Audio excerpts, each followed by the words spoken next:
पूरी तरह से कह सकते हैं कि आरोप प्रत्यारोप का दौर शुरू हो चुका है और किस तरह के राजनीतिक हालात है। अधिक चर्चा के लिए बात करेंगे वरिष्ठ सहयोगी अरुण चौरसिया जो हमारे साथ न्यूज रूम से लाइव चैट पर जुड़ चुके हैं।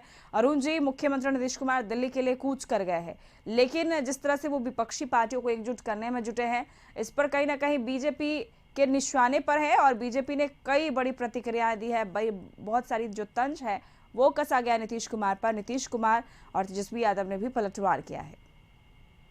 देखिए, नीतीश कुमार जो बिहार के सीएम हैं, लगातार करीब 20 सालों से 15 साल से ज़्यादा से बिहार के सीएम हैं और माने जाते हैं कि वो गंभीर राजनेता हैं। और जब वो कोई बात करते हैं या कोई कदम उठाते हैं तो उसको लेकर उनके पास कोई योजना होती है। यही वजह है कि जब से नीतीश कुमार ने एनडीए छोड़कर महागठबंधन के साथ सरकार बनाई है और ये घोषणा की है कि लोकसभा चुनाव 2024 को लेकर विपक्षी जितनी भी पार्टियां हैं उसको एकजुट करने का वह प्रयास करेंगी, तो उनके इस अभियान को लेकर बीजेपी गंभीर है। और कहीं न कहीं जो पहले से बीजेपी एक राहत महसूस कर रही थी और ये बता रही थी कि 2024 के चुनाव में उनका विरोध करने वाला या नरेंद्र मोदी का मुकाबला करने वाला कोई नेता नहीं है, लेकिन अब जब से नीतीश कुमार ने ये घोषणा की है तब से बीजेपी गंभीर नज़र आ रही है। यही वजह है कि जो नीतीश के पुराने सहयोगी रहे हैं, मित्र रहे हैं, सुशील मोदी जैसे नेता, वो भी नीतीश कुमार पर निशाना साध रहे हैं और गंभीर तरह के आरोप लगा रहे हैं। सुशील मोदी ने कहा है कि इस तरह का प्रयास पहले ममता बनर्जी और शरद पवार जैसे नेता कर चुके हैं, लेकिन मोदी के खिलाफ उन्हें किसी तरह की सफलता नहीं मिली है और नीतीश जी को भी सफलता नहीं मिलने वाली है। जबकि संजय जायसवाल जैसे जो प्रदेश अध्यक्ष है, उन्होंने कहा है कि जिस पार्टी को 50 विधायक नहीं है बिहार में, वो पीएम बनने का सपना देख रहे हैं, तो ये सपना पूरा नहीं होने वाला है। चाहे विपक्षी कितना भी तंज कसे, लेकिन नीतीश कुमार की गंभीरता को लेकर, उनके प्रयास को लेकर कहीं न कहीं बीजेपी गंभीर है। यही वजह है कि नीतीश को निशाना पर ले रही है।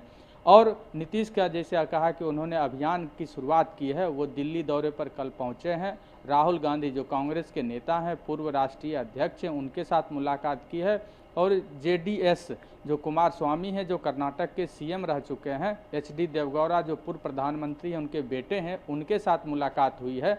और सिर्फ इस बात पर अभी फोकस किया जा रहा है कि नेता कौन होगा, इस पर चर्चा करने के बजाय सभी विपक्षी दल एक मंच पर आवें और बीजेपी के खिलाफ चुनाव लड़ें, इस पर फोकस किया जा रहा है। इसी सिलसिले में आज सीएम नीतीश कुमार की दिल्ली के सीएम अरविंद केजरीवाल और सीपीआई के नेता डी राजा, सीपीआईएम के नेता सीताराम येचुरी समेत हरियाणा के जो नेता हैं, उनके साथ मुलाकात होनी है। तो जो भी बीजेपी के खिलाफ कांग्रेस जो पूरे एक राष्ट्रीय पार्टी है और बीजेपी का हर जगह वो विरोध करती है, इसके साथ ही जो क्षेत्रीय छत्रप हैं अलग अलग राज्यों में, जैसे मान के चलें कि बिहार में जेडीयू और आरजेडी क्षेत्रीय पार्टी है, वहीं झारखंड की बात करें तो जेएमएम की पार्टी है, हेमंत सोरेन जिसके मुखिया हैं और अभी सीएम हैं।